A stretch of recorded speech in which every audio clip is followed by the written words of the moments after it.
நீங்கள் வீட்டில் வளர்க்குற லவ் பேர்ட்ஸ் இந்த மாதிரி பண்ணியிருக்கா அப்போ கண்டிப்பாக இந்த வீடியோ ஃபுல்லாக பாருங்கள், உங்களுக்கு பயங்கர யூஸ்ஃபுல்லாக இருக்கும். ஸோ ஹலோ மக்களே, வெல்கம் பேக். இன்றைக்கி நம்ம வீடியோவில் என்ன பார்க்க போகிறோம்னா, நம்ம வந்து முக்கியமான ப்ரீடிங் ஃபுட் பற்றி தான் பார்க்க போகிறோம். இந்த ஃபுட்டை வந்து நீங்கள் வைக்கிறீங்க அப்படின்னா உங்களுக்கு கண்டிப்பாக வந்து அதோட ப்ரீடிங் ரிசல்ட் வந்து தரமாக இருக்கும். ஸோ நான் இதை ஃபாலோ பண்ணி தான் நம்மக்கிட்ட இருக்க பேர்ட்ஸ் எல்லாத்தையுமே ஈஸியாக ப்ரீட் பண்ணிகிட்ருக்கேன். ஸோ உங்களுக்கு வந்து அதை பற்றி நான் ஃபுல் எக்ஸ்பிளைன் பண்ணுறேன். ஸோ அதுக்கு முன்னாடி நம்ம கேஜி வந்து எவ்வளோ கேவலமாக இருக்குன்னு பாருங்கள். இதுக்கு ரீசன் என்னென்னா, இங்கே வந்து நம்ம நிறைய கோழி குஞ்சு விட்டுருந்தோம். ஸோ அது எல்லாத்தையுமே கீழே வேறு கேஜிக்கு மாற்றிட்டு இப்போ இந்த கேஜியில் வந்து திரும்ப வந்து நம்ம கருங்கோழி சிக்ஸை வந்து ஆட் பண்ணிட்டோம். இப்போ வந்து சிக்ஸ்ன்னு சொல்லக்கூடாது, ஏன்னா எல்லாமே பெரிய சைட்ஸு அடல்ட் ஆக போகுது. ஸோ எக் வைக்கிற ஸ்டேஜுக்கு வந்துருச்சு. ஸோ அதனால் நம்ம வந்து நெக்ஸ்ட்டு ஒரு கொஞ்ச நாளில் வந்து நம்ம அது எக் வச்சிடணும்னு எதிர்பார்ப்போம். ஸோ என்ன பார்த்தீங்கன்னா தெரியும், எப்படி சின்னதாக குஞ்சா போனது இப்போ இவ்வளோ சைஸாக வந்து நிற்கிது. ஸோ இப்போ நம்ம பேட்ஸுக்கு வந்து அந்த ஃபுட்டெல்லாம் வைப்போம். எப்படி இருக்குது, எப்படி சாப்பிடுதுன்னு பாருங்கள். நம்மளோட ஓவரால் ஃபார்ம் வந்து இப்படி தான் இருக்கும். மொத்தமாக ஒரு 6 பேர் வச்சுருக்கோம். நம்ம அந்த 6 பேரை வச்சு தான் ப்ரீட் பண்ணிகிட்ருக்கோம். மீதி எல்லாமே வந்து நமக்கு தனியாக மேல்ஸ் கொஞ்சம் அவைலபிள் இருக்குது. அதுக்கப்புறம் ஃபீமேல்ஸ் வந்து நம்ம இப்போ தான் ஹோல்ட் பண்ண ட்ரை பண்ணிகிட்ருக்கோம். பட் ஃபீமேல்ஸ் வந்து கொஞ்சம் டிமாண்டாக இருக்கனால கிடைக்க மாட்டேங்குது. நம்மகிட்ட மேல்ஸ் மட்டும் தான் இருக்குது. ஸோ அதனால் நம்ம சிக்ஸ் பொறிக்க வச்சு நம்ம அதை ஹோல்ட் பண்ணி நம்ம சேல்ஸ் பண்ணலான்ற ஐடியாவில் இருக்கோம். சேல்ஸ் பிளான் வரவுமே நான் உங்களுக்கு என்னன்றதை அப்டேட் பண்ணுறேன். ஸோ அதில் ஃபீமேல்ஸ் வந்துச்சுன்னா கன்ஃபார்மாக சொல்கிறேன், நம்ம கடைக்கு கொண்டு வந்துடுவோம். ஸோ விருப்பப்படுறவங்க நம்ம கடையில் கேட்டு வாங்கிக்கோங்க. பட் இப்போதைக்கு வந்து நம்ம ஃபீமேல்ஸ் அவைலபிள் இல்லை, மேல் மட்டும் தான் அவைலபிளாக இருக்குது. ஸோ அதுக்கு முன்னாடி இப்போ வந்து நம்ம ரெடி பண்ண ஃபுட்டை வந்து நம்ம பேட்ஸ்க்கு வைக்க போகிறோம். ஸோ எப்படி சாப்பிட்றதுன்னு பாருங்கள். இது வந்து முக்கியமான ஃபுட்டு. ஆனால் என்ன ஒரு கண்டிஷன் அப்படின்னா, இப்போ வந்து வெயில் அதிகமாக இருக்கனால இந்த ஃபுட்டை வந்து வீக்லி 1 டைம் மட்டும் வைங்க, 2 டைம்ஸ் வைக்க வேண்டாம். ஏதாவது ஒரு நாள் வாரத்துக்கு ஒரு நாள் மட்டும் வைங்க. ஏன்னா இது சாப்பிட்டுச்சு அப்படின்னா அதுக்கு வெயிட் கெயின் ஆகும். அது போக வந்து அதுக்கு மேட்டிங் வந்து கொஞ்சம் அடுத்தடுத்து அதுக்கு இதாகும். ஸோ அதனால் வந்து நீங்கள் இந்த ஃபுட் வைக்கிறதா இருந்துச்சுன்னா வீக்லி 1 டைம்ஸ் மட்டும் வைங்க. அதிகபட்சம் 2 டைம் வைக்கலாம், அதுக்கு மேலே வைக்காதீங்க. ஏன்னா வந்து ஹீட் ரொம்ப அதிகமாக இருக்குது. ஸோ லாஸ்ட் வீடியோவில் வந்து நான் சொல்லியிருப்பேன், இந்த மாதிரி வெயில் காலத்தில் பேட்ஸ் எப்படி சாகாமல் பாதுகாக்கலாம் அப்படின்னு சொல்லி நான் ஒரு வீடியோ போட்டிருக்கேன். யாராவது பார்க்கல அப்படின்னா நான் டிஸ்கிரிப்ஷனில் லிங்க் கொடுக்குறேன். அது போக அந்த வீடியோ கூட ஆட் பண்ணுறேன். ஸோ அந்த வீடியோ பாருங்கள். அந்த வீடியோ பார்த்தா கன்ஃபார்மாக யூஸ்ஃபுல்லாக இருக்கும். வெயில் காலத்தில் எப்படிலாம் காப்பாற்றலாம் அப்படின்ற ஐடியா கிடைக்கும். ஸோ அதனால் அதை தொடர்ந்து இப்போ இந்த வீடியோவில் என்ன பார்க்க போகிறோம்னா, அந்த ப்ரீடிங் ஃபுட் எப்படி ப்ரிப்பேர் பண்ணுறது அப்படின்றத பார்க்க போகிறோம்.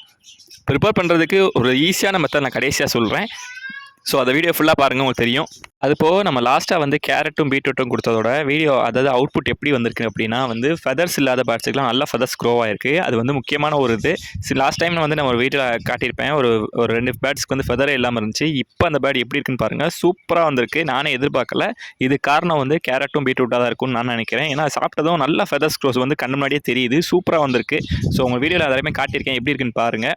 ஸோ இந்த மாதிரிலாம் உங்களுக்கு இந்த மாதிரி ஃபெதர்ஸ்லாம் பேரண்ட்ஸ் வந்து ப்ளக் பண்ணியிருக்கு அப்படின்னா நீங்கள் இந்த மாதிரி ஃபுட் அதிகமாக கொடுக்க அதுக்கு வந்து ஃபெதர் க்ரோத் சூப்பராக இருக்கும். அது போக வந்து நம்ம அடிக்கடி நம்ம வாட்டர் ஸ்ப்ரேவும் பண்ணி விட்றோம். ஸோ இதனாலேயே வந்து கொஞ்சம் நல்ல க்ரோத். ஆக்சுவலாக ஃபெதரே ஃபுல்லாக முளைக்கல, அதுக்குள்ளே பறக்க வேறு செய்யுது. ஸோ இது ஒரு நல்ல அப்டேட் தான் சொல்லணும். ஸோ இதை வச்சு நம்ம அடுத்தடுத்து எல்லா பேட்ஸையுமே சூப்பராக கொண்டு வந்துடலான்ற ஒரு பெரிய பிளான் இருக்குது. ஸோ இப்போ வந்து இந்த வீடியோவில் வந்து மெயினாக பார்க்க போகிறது நம்ம அந்த ஃபுட்டு எப்படி பண்ணலாம் அப்படின்றதான் பார்க்க போகிறோம். ஸோ லாஸ்ட்டாக வந்து நான் ஒரு ஈஸியான மெத்தட் சொல்கிறேன் அப்படின்றத சொல்லியிருந்தேன்ல, அதுதான் வந்து ரொம்ப முக்கியமானது. ஸோ அதனால் வந்து கண்டிப்பாக அந்த வீடியோ ஃபுல்லாக பாருங்கள், உங்களுக்கு கன்ஃபார்ம் யூஸ்ஃபுல்லாக இருக்கும். அது போக வந்து நான் நிறைய பேட்ஸ் வச்சிருக்கனால எனக்கு கொஞ்சம் அதிகமான குவான்டிட்டியில் ஃபுட்டு ப்ரிப்பேர் பண்ண வேண்டியிருக்கும். பட் உங்களுக்கெல்லாம் வந்து நீங்கள் ஒரு பேர் 2 பேர் வச்சுருந்தீங்க அப்படின்னா அது ரொம்ப லிமிட்டட், கொஞ்சோண்டு ப்ரிப்பேர் பண்ணால் போதும், ரொம்ப தேவைப்படாது. ஸோ உங்களுக்குலாம் ஈஸியாக பண்ணுறதுக்கு ஒரு இது இருக்குது, என்னென்னு சொல்கிறேன். ஃபஸ்ட்டு அதுக்கு தேவையான ஃபுட்டு என்னென்னு பார்த்தீங்கன்னா வந்து நம்ம கோதுமை எடுத்துக்கிறோம். ஸோ கோதுமை வந்து நைட்டே முதல் நாளே ஊற வச்சுருங்க. நைட்டு கரெக்டாக 24 ஹவர்ஸ் ஊற வச்சுருங்க. ஸோ இது வந்து ரொம்ப முக்கியமானது. ஸோ இதுக்கப்புறம் என்னன்னா நம்ம அந்த பச்சை பயிர்னு சொல்லுவோம்ல, அதையுமே வந்து நைட்டு தனியாக ஊற வச்சுருங்க. கரெக்டாக 24 ஹவர்ஸ் ஊற வச்சுருங்க. அது போக கொண்டக்கல்லையும் நீங்கள் ஊற வச்சுருங்க. இந்த 3 வந்து முக்கியமான ஃபுட்டு. இது போக சில ஃபுட் இருக்குது, பட் இது 3மே ஓகே. இது எல்லாத்தையுமே இந்த முளை கட்டி வைக்கிறதுன்னு சொல்லுவாங்கள்ல, ஸோ நீங்கள் அந்த மாதிரி பண்ணிக்கிட்டீங்கன்னா கண்டிப்பாக ரொம்ப யூஸ்ஃபுல்லாக இருக்கும். ஸோ அந்த மாதிரி ப்ரிப்பேர் பண்ணி கரெக்டாக ஒரு 2 ஹவர்ஸ் நீங்கள், அதாவது 2 டேஸ் நீங்கள் வெயிட் பண்ணிங்க அப்படின்னா அவங்க நல்லாவே முளைக்கட்டி வந்துடும். ஸோ அதை வந்து நீங்கள் பேட்ஸ் ஃபீட் பண்ண வேண்டியதான். இப்போ நீங்கள் இதை ஒரு ரெடி பண்ணுறீங்க அப்படின்னா ஒரு வீக்லி 2 டைம்ஸ் வச்சு காலி பண்ணிடுங்க, அதுக்கு மேலே பண்ணாதீங்க. ஸோ இதில் நான் என்ன ஈஸியான மெத்தடு, இப்போ நான் சொன்னது வந்து ஈஸியில் ப்ரோ, இதுக்கு வந்து ஒரு 2 நாள் ஆகும் 3 நாள் ஆகும் நீங்கள் ஈஸின்னு சொல்கிறீங்க அப்படின்னா, இதுக்கு ஒரு சிம்பிள் ட்ரிக் இருக்குது. என்ன ட்ரிக் அப்படின்னா, இது ஆல்ரெடி அவைலபிளாக விற்கிது. நம்ம கடையில் வந்து போய் கேட்டாலே ஸ்ப்ரவுட்ஸ்னு கேட்டாலே கொடுக்குறாங்க. ஸோ அதனால் அவைலபிள் இருக்குது. இது ஜஸ்ட் ஒரு 20 ரூபீஸ் கிட்ட தான் வந்தது. ஸோ நான் வந்து கடையில் வாங்கி தான் இது யூஸ் பண்ணேன். மொத்தமாக ஸ்ப்ரவுட்ஸாகவே விற்கிறாங்க. ஸோ இதை வாங்கிட்டு வந்து ஜஸ்ட் ஒரு நாள் அப்படியே ஃபீட் பண்ணி ஒரு கரெக்டாக ஒரு செவ்வாய்க்கிழமை யூஸ் பண்ணிட்டு திருப்பி வந்து நான் ஒரு வியாழக்கிழமை வெள்ளிக்கிழமை யூஸ் பண்ணிட்டு காலி பண்ணிடுவேன். ஸோ சூப்பராக சாப்பிடுறது, நல்ல ரிசல்ட் இருக்குது. இந்த மாதிரி நமக்கு ஸ்ப்ரவுட்ஸ் வைக்க, அதாவது உற்பத்தி பண்ண முடியாது, ரெடி பண்ண முடியாதுன்னு நினைக்கிறவங்க டேரெக்டாக கடையில் வாங்கிக்கோங்க, ஈஸியாக இருக்கும் உங்களுக்கு. ஸோ நம்மளுமே சாப்பிட்டுக்கலாம், பேர்ட்ஸுக்குமே வச்சுக்கலாம். ஸோ இது ரொம்ப யூஸ்ஃபுல் தான். பட் அதிகமாக எப்போயுமே யூஸ் பண்ணக்கூடாது, கம்மியாக மட்டும் யூஸ் பண்ணுங்கள், ரொம்ப யூஸ் பண்ண வேண்டாம். ஸோ இதுதான் வந்து நான் முக்கியமாக சொல்லணும்னு நினச்சது. இந்த ஃபுட்டு கொடுத்தா தரமான ரிசல்ட் இருக்கும்.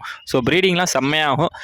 நிறைய பேர் வீட்டில் வந்து சிக்ஸ் வந்து ப்ரீடிங்க்கு ட்ரை பண்ணோம், ஆனால் ப்ரீட் ஆகாது. இந்த ஃபுட்டு கொடுத்தீங்க அப்படின்னா வந்து செம்ம ரிசல்ட் கிடைக்கும். ஸோ எப்படி இருக்குன்னு பாருங்கள். எல்லாமே சூப்பராக சாப்பிடும். ஃபஸ்ட் டைம் சாப்பிடல அப்படின்னா நீங்கள் தனியாக மட்டும் ரிமூவ் பண்ணிக்கோங்க. அதை திருப்பி அதை சாப்பிட ஆரம்பிச்ச பிறகு பழகிடுச்சு அப்படின்னா நீங்கள் டெய்லி வச்சா கூட சாப்பிட ஆரம்பிச்சிடும். அதுக்காக இந்த ஃபுட் டெய்லி வைக்கக்கூடாது. வீக்லி 2 டைம்ஸ் அவ்வளோதான். ஸோ இந்த வீடியோ வந்து கண்டிப்பாக பிகினர்ஸ்க்கு யூஸ்ஃபுல்லாக இருக்கும்னு நினைக்கிறேன். ஏன்னா வந்து நான் வந்து இப்போ தான் எக்ஸ்பீரியன்ஸ் பண்ணி ஓவராலாக எப்படி இருக்குன்னு பார்த்து தான் ரிசல்ட் சொல்லிட்டு இருக்கேன். எனக்கு ஒர்க் ஆனதை மட்டும் தான் வீடியோ போடுவேன். எனக்கு ஒர்க் ஆகலைன்னா வீடியோ போட மாட்டேன். ஸோ அதனால் நீங்கள் யாருக்காவது ஃபாலோ பண்ணுறீங்க அப்படின்னா கன்ஃபார்மாக பார்த்துக்கோங்க. நல்லா தான் இருக்குது ரிசல்ட்டு. பட் அதிகமாக வந்து வைக்காதீங்க. எப்பயுமே எந்த ஃபுட் வச்சாலுமே லிமிடெட் குவான்டிட்டி மட்டும் வைங்க. அதிகமாக வைக்க தான் நமக்கு வந்து டேஞ்சரு. ஸோ இதான் வந்து இந்த வீடியோக்கான அப்டேட்டு. ஸோ பேட்ஸ்லாம் எப்படி இருக்குன்னு பாருங்கள். கூடிய சீக்கிரம் வந்து நல்லா எல்லாமே ஒரு நல்ல ரிசல்ட் கொடுக்கும்னு நினைப்போம். இது வந்து ப்ரீடிங் ரொம்ப யூஸ்ஃபுல்லாக இருக்கனால ரொம்ப வெயிட் கெயினுக்குமே நல்லாயிருக்கும். சுக்கான்ற நோய் வந்து இதெல்லாம் சாப்பிட்டுச்சுன்னா வராது. ஸோ அதனால் நீங்கள் தைரியமாக ட்ரை பண்ணலாம். இது வந்து ப்ரீடிங்க்கு நீங்கள் ஆக்சுவலாக மேல் ஃபீமேல் பிரித்து ட்ரை பண்ணிங்கன்னா இன்னுமே பெட்ரு. அதுக்கப்புறம் நீங்கள் ஒன்றா சேர்த்து விடும்போது டக்குன்னு ஜோடி சேர்ந்து டக்குன்னு உங்கள் குஞ்செல்லாம் பொறுக்கி யூஸ் ஆகும். இந்த மந்த் வந்து ப்ரீடிங்கான கரெக்டாக மந்த் கிடையாது. நீங்கள் ஜூலைலேருந்து ட்ரை பண்ணால் மட்டும்தான் பெட்டராக இருக்கும். ஏன்னா இது வெயில் சரியான வெயிலாக இருக்குது. ஸோ இதுதான் வந்து மேக்ஸிமம் எல்லா வீடியோவில் சொல்லிட்டு இருக்கேன். வெயில் வந்து அதிகமாக இருக்குது, ப்ரீடிங் பண்ணாதீங்கன்னு. பட் சில பேர் ஆட்டோமேட்டிக்காக ப்ரீட் ஆக தான் செய்யுது. பட் அது ஒன்றும் பண்ண முடியாது. ஸோ இந்த மாதிரி வீடியோ பிடிச்சிருக்கு அப்படின்னா நம்ம சேனலில் சப்ஸ்கிரைப் பண்ணி வச்சுக்கோங்க. இல்லை உங்களுக்கு ஃப்ரெண்ட்ஸுக்கு வந்து பேட்ஸ் வளர்க்குறாங்க அப்படின்னா ஜஸ்ட் ஷேர் பண்ணி விடுங்க. ஸோ தேங்க்ஸ் ஃபார் வாட்சிங். அடுத்த நாளோட பார்ப்போம். பை.